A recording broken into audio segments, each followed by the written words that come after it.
Welcome back, ladies and gentlemen. In this video, we're going to be looking at our favorite non-responder, Deenresponds, and in particular look at his complete inability to set up a debate of any kind on the Islamic dilemma, which is weird because if you look at his post, he does try to get non-Muslims to debate him on the Islamic dilemma, which in theory, I'm all for. Well done, Deen.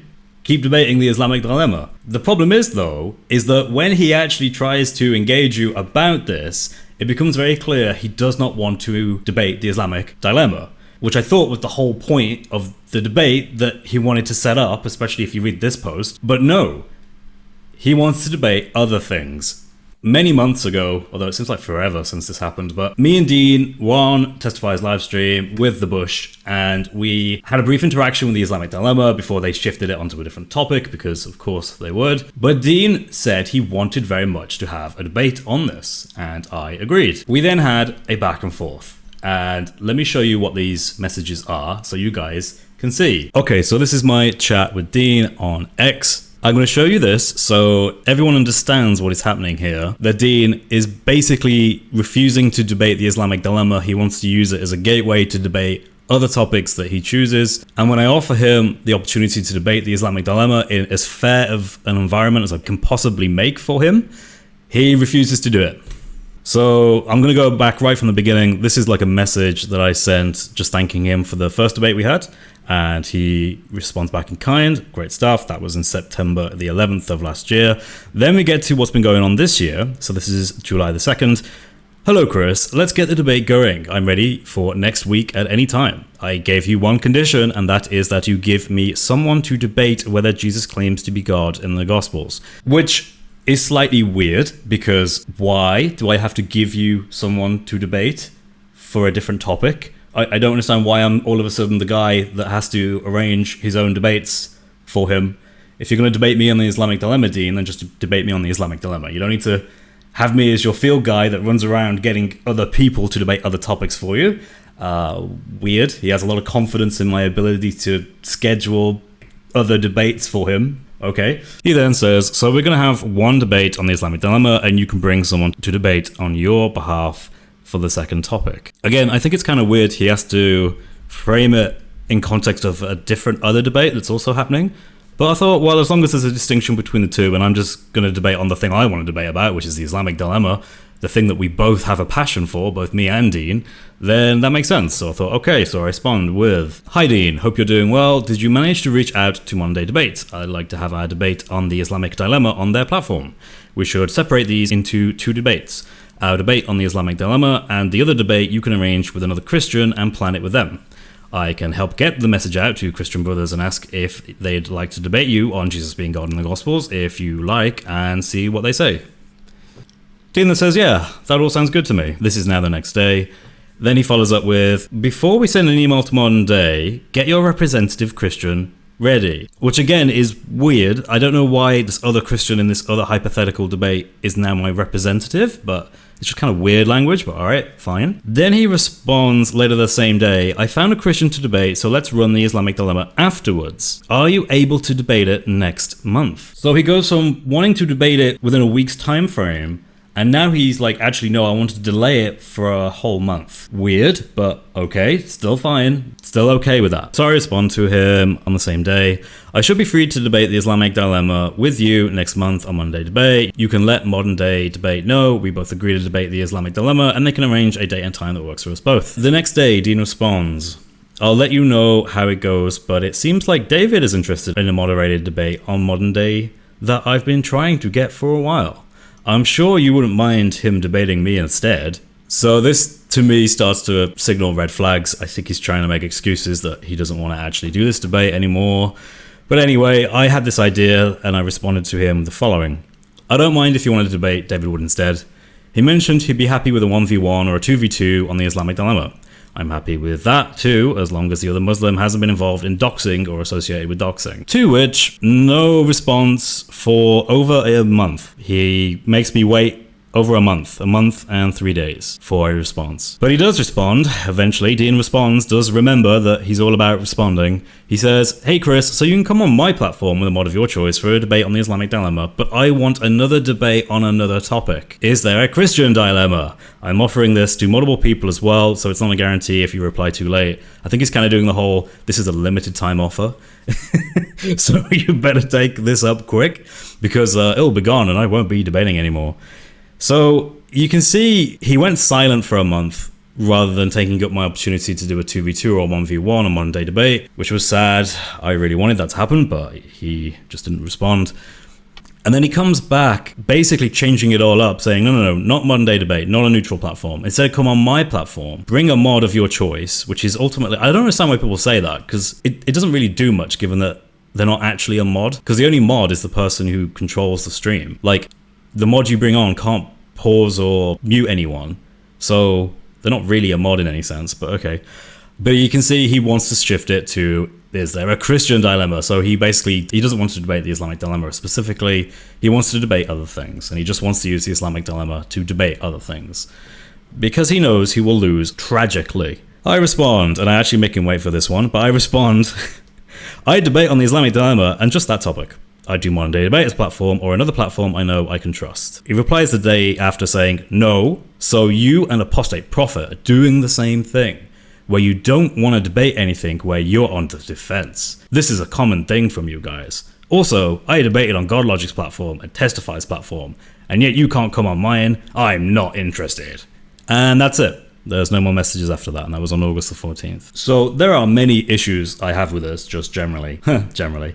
The fact that Dean can't just make this debate work, I find it bizarre, you know. He's like, hey, I'm really willing to debate the Islamic dilemma. I'm looking for opponents to debate the Islamic dilemma. He actually isn't. He's looking for people to goat into debating other topics through the Islamic dilemma, which he has no real intention of defending. He said before he doesn't want to defend this anymore, particularly with me. And I just consider this to be poor behavior and the example of someone who's not confident in what he says. Dean, you have done an enormous amount of time. I'm going to give you credit now. I'm going to give you credit, which is rare.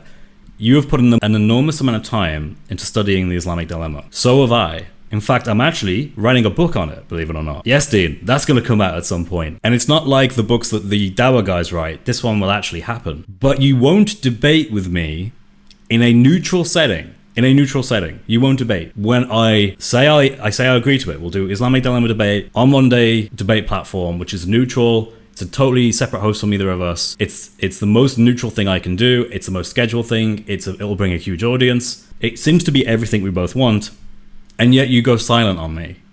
You partially back out saying, actually, I might do something with David Wood instead, only to then just don't respond for over a month. That's called being disingenuous. I feel like I've been patient enough. I gave you enough time to come to some agreed terms and actually make this work and move forward with it. But you just haven't done it, and worse yet, you've given these lame excuses and dragged your feet at every step. But ladies and gentlemen, we're not done, because he's been even worse. Because I was having a chat with Modern Day Debate, or James from Modern Day Debate, trying to set this up in the background. But let's see how Dean responded through that line of communication. Spoiler alert, he didn't. This is on July the 7th. Hey James, I believe Deenresponds is trying to set up a debate on the Islamic dilemma with David Wood and others. I've had chats with Dean and he's happy to debate me on this topic. I'd love to go ahead and make this debate happen if you guys can moderate. James replies back, hi Chris, pardon my delay, would you be open to a 2v2? I always try to have a new person in a 2v2 before 1v1 debates the first time. Then I say, yes, that would be great. I've reached out to David Wood about a 2v2 together on the Islamic dilemma, or Islamic dilemmas as I put, arguing that it shows Islam is false, and he said that works for him. 2 days go past. Hey James, let me know if you have any response from Dean or if you have some update. James responds on the 16th of July saying, I emailed him 5 days ago, but no response yet. Ladies and gentlemen, I tried my best to sort this debate out with Dean, and I honestly have lost faith that he would ever, in good conscience, debate me in a neutral setting. I just don't think he ever would. The only times I've been able to debate Dean is when he gate crashes other people's lives, like sporadically, and tries to talk about the Islamic dilemma for 10 minutes and then shift onto another topic. Or he makes his own videos, and that's basically it. He won't really go any further than that. If you guys want to see me debate Deenresponds, maybe put pressure on him to accept the modern day debate challenge. I don't mind if it's 1v1 or 2v2. I am happy to debate the topic, the Islamic dilemma, or is the Islamic dilemma true, or something like that. But Dean won't debate that because he knows the Islamic dilemma is strong and shows Islam is false, which is precisely why he's doing everything he can to avoid it and is just showboating. But the messages speak for themselves, Dean, both between me and you and between me and modern day debate, and the lack of your messages between modern day debate and thereof. Now then, for something slightly more lighthearted, but it's something I've been thinking about, so I thought I'd do a quick video on it to jump onto this video, which I hope is not too long, otherwise future Chris is going to be annoyed with me. One of the arguments that Muslim apologists make, like Deenresponds, when talking about the Islamic dilemma, that being that Islam is false because the Quran confirms the previous scriptures, the Torah and the Injil, but the same Quran also contradicts them in its own book, and hence it's incoherent, and hence Islam is false. Muslim apologists like Deen say that the Quran itself defines the identity of what it considers the Injil to be, for example. And they will kind of ignore all the times the Injil makes either reference to or paraphrases from Matthew, Mark, Luke and John, which demonstrate quite clearly the Quran thinks the Injil is Matthew, Mark, Luke and John, including its biographical accounts. They will ignore this because it's not convenient for them in terms of how they establish the identity of the Injil. But they will look at one particular saying in the Quran, which is that the revelation, the Injil, is given to Isa. It is sent by Allah to Isa. And hence, if it is sent by, if it is something given, a revelation to Isa from Allah, it must therefore be only the words that Jesus speaks and not the accounts that are written that contain his words. Now, this is completely arbitrary. They're picking one thing and ignoring all the other things, and this is literally the only thing they have as far as I can tell. All the other evidence points in favor of it being Matthew, Mark, Luke and John at least, and that's another thing. It seems to include apocryphal and Gnostic sources, but we know that the Quran paraphrases over and over again Matthew, Mark, Luke and John, including biographical accounts from Matthew, Mark, Luke and John, which seem to be pretty good evidence. It thinks that the Injil is Matthew, Mark, Luke and John. But Muslims aren't consistent in this. In fact, you'll notice that when you talk about the Torah, the Quran is quite clear in that the Torah is a scripture given to Moses. Now, technically, it doesn't explicitly say the Torah is given to Moses, but you can infer it pretty clear enough. And also, you find that the exegetes, the Mufarriun, those who give tafsir on the Quran, do say that Moses was given the Torah. But they will also say that the previous prophecies contained in the Torah are found in places like Isaiah 42, Song of Solomon 5:16, if memory serves me right, and other works of the prophet's writings that are not actually contained within the Torah, the first 5 books of Moses itself. Now, immediately, Muslim apologists like Dean are going to jump back and say, whoa, hold on a second there, Chris, hold on a second. The Torah, even by Jews at the time, could be a reference to the entire collection of Old Testament writings, the whole Tanakh, rather than just the first 5 books of Moses. But here's the problem. The Quran never says anything about the Torah including other things that are not given by Moses. The only time the Quran talks about the identity of the Torah in relation to who is giving it, it only ever mentions Moses. That's kind of problematic because if you want to say Isaiah 42, Song of Solomon, and other places of the Tanakh, the Old Testament, are still considered the Torah in the perspective of the Quran, then you have to argue the Torah that was given to Moses underwent certain developments from other prophets who included completely other books, and yet it is still valid and appropriate to refer to it as the Torah given by Moses. Likewise, and I hope you guys see the connection here, you should be consistent Muslims and say the same thing about the Injil. If the Torah given to Moses is not actually just that which is given to Moses, it also includes other things that was not written by Moses and came many hundreds of years later after Moses, but it's still the Torah from the Quran's paradigm, even though the Quran says, this is what we gave to Moses, then it follows that the Injil could be exactly the same. Although it's what was sent to Isa, that doesn't mean it is just the words given to Isa, but it also went through a sort of development like the Torah did in the Quranic paradigm, where other accounts and other books were included in it, and yet it still preserved its authority, inspiration, and preservation as the Injil from the Quranic perspective. In other words, if you want to say that the Torah is not just what was given to Moses, it wasn't just what was given to Moses alone, you would also have to say that the Injil is not just what was given to Isa, it's also what is included in his biographical accounts, Matthew, Mark, Luke, and John, at least, and not Isa only. That would be a consistent understanding from a Quranic perspective.